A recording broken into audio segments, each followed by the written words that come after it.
Assalamualaikum teman-teman. Kami dari kelompok 4 akan menjelaskan materi tentang pilihan kata atau diksi dalam menulis karya ilmiah. Nah, sebelum menjelaskan, izinkan kami memperkenalkan diri terlebih dahulu. Pertama, ada Fitriana Ningrum. Kedua, ada Tengku Dea Jonatin. Ketiga, Adia Sabrina Putri. Keempat, Rizky Ramadanu. Kelima, Nurul Aziza. Keenam, Nurwati Aini. Oke, kali ini pembahasan pertama tentang pengertian diksi. Diksi menurut Kamus Besar Bahasa Indonesia, Pusat Bahasa Departemen Pendidikan Indonesia adalah pilihan kata yang tepat dan selaras dalam penggunaannya untuk mengungkapkan gagasan sehingga diperoleh efek tertentu seperti yang diharapkan. Dalam menulis berita, ketepatan pemilihan kata untuk mengungkapkan sebuah gagasan, hal, atau pesan harus diperhatikan. Kata yang tidak tepat dalam konteks kalimat tertentu akan mempunyai makna yang berbeda, tidak sesuai dengan maksud yang ingin disampaikan berakibat menimbulkan salah penafsiran. Ketepatan pemilihan kata mempersoalkan kesanggupan sebuah kata untuk menimbulkan gagasan-gagasan yang tepat pada imajinasi pembaca atau pendengar, seperti yang ada dalam pikiran atau yang disampaikan oleh penulis atau pembicara. Syarat-syarat diksi.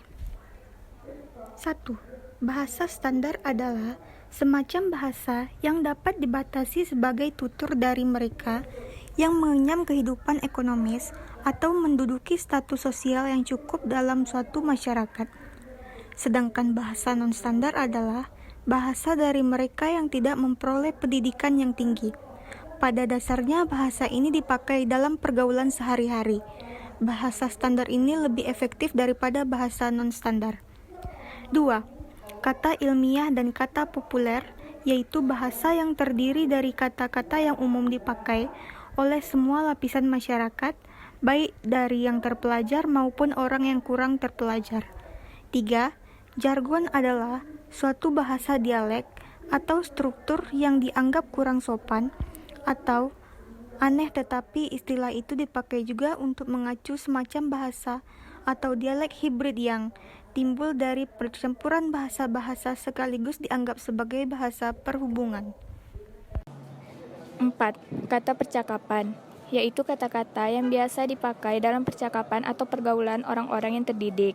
5. Kata slang, yaitu kata-kata non-standar yang disusun secara khas, bertenaga, dan jenaka yang dipakai dalam percakapan. 6. Bahasa artifisial, yaitu bahasa yang disusun secara seni. Fungsi diksi. Ada beberapa fungsi dari diksi antara lain: pertama, membuat pembaca atau pendengar mengerti secara benar dan tidak salah paham terhadap apa yang disampaikan oleh pembicara atau penulis. Kedua, untuk mencapai target komunikasi yang efektif. Yang ketiga, melambangkan gagasan yang diekspresikan secara verbal.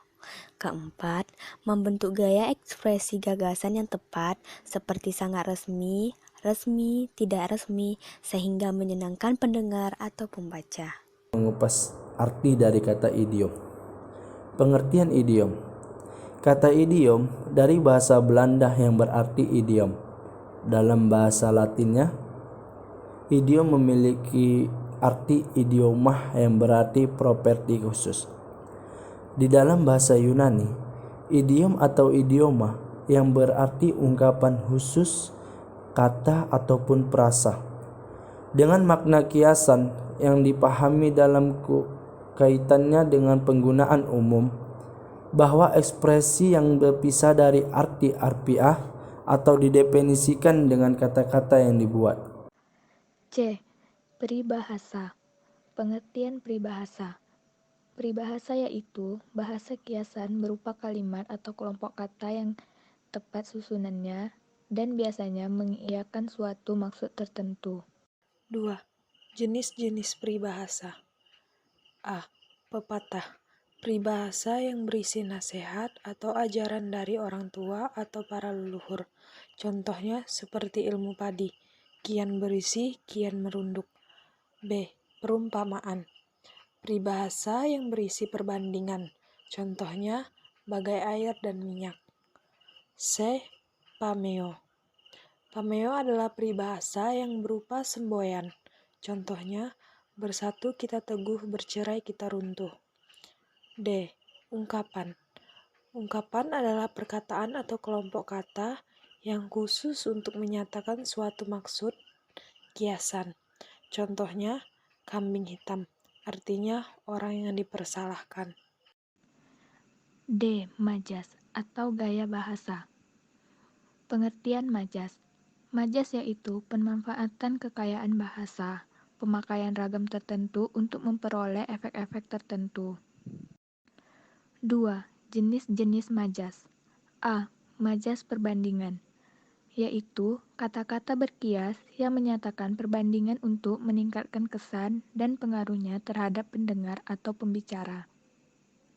B. Majas pertentangan, yaitu kata-kata berkias yang menyatakan pertentangan dengan yang dimaksudkan sebenarnya oleh pembicara atau penulis dengan maksud memperhebat atau meningkatkan kesan dan pengaruhnya kepada pembaca dan pendengar.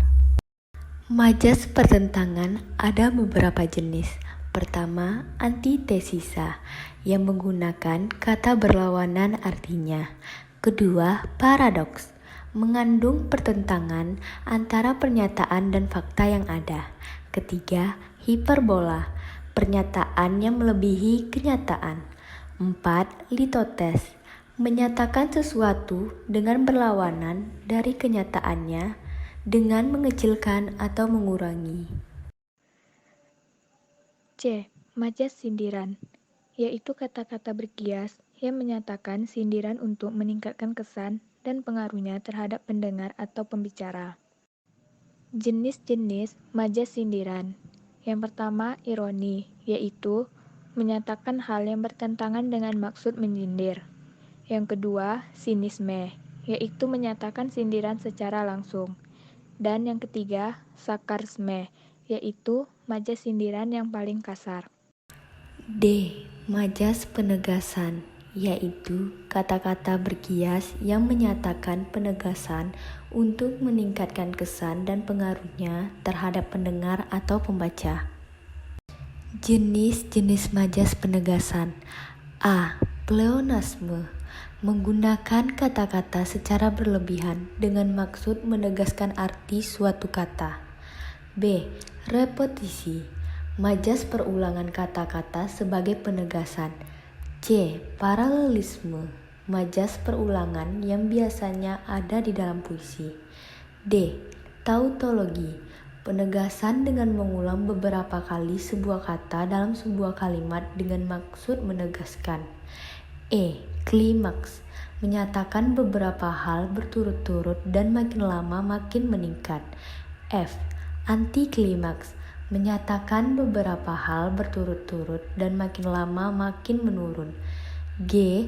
Retorik, kalimat tanya namun tak memerlukan jawaban dalam sebuah kalimat dengan maksud menegaskan.